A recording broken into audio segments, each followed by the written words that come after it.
Bobby Carpenter, I'm starting with you because you had this exact injury. Tell everyone what it is and how you expect them to handle it. So the AC joint, Greeny, it sits right there where your clavicle meets, right there with your shoulder. And so what they do is for a linebacker, they're going to take a needle and jam that down in there. You're not going to like that very much.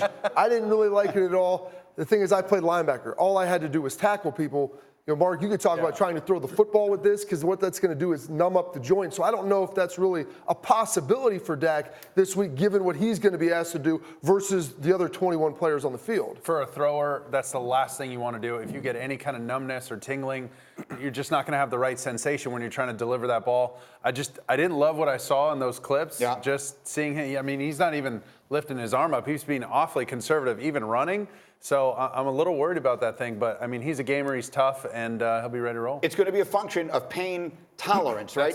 Everything I've been told is he can't injure it further. It's just going to be a question of how much pain he can tolerate. But you were making the point earlier that by not winning some of the games earlier this year that they could have and should have, they're in a position now where they can't rest him because this won't get better quickly. I mean, they've squandered too many opportunities, whether it was special teams issues, injury issues. They've let some of these games go that could have put them in the driver's seat. You could say the same thing about the Eagles, right? But they could really use 2 weeks of rest for him, and they just don't have that luxury right now. In theory, they could rest the next week. If the Cowboys win the game on Sunday, they clinch the division. They can't move up or down in the standings, so they could play Week 17 however they want. Does this then feel even more like a week where you just give the ball to Zeke Elliott and ride him to a win?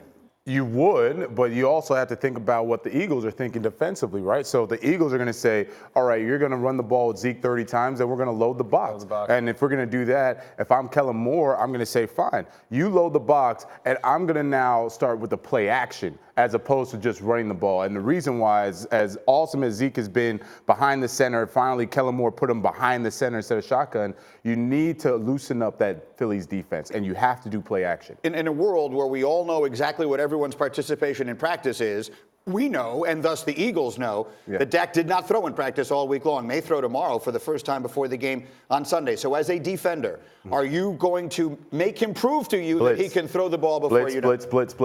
I'm not going to stop blitzing. I'm going to keep blitzing until he gets over the top of me two times, 3 times. I am blitzing. I agree with that. Yeah. And make him throw it outside the numbers. Like you said, load the box.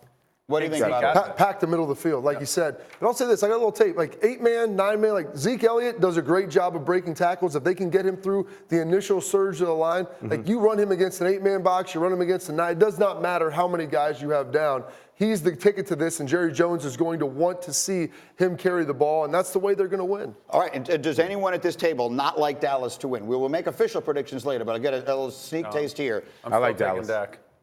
Yeah, Eagles defense still stinks, so I like Dallas. And they're banged up beyond recognition.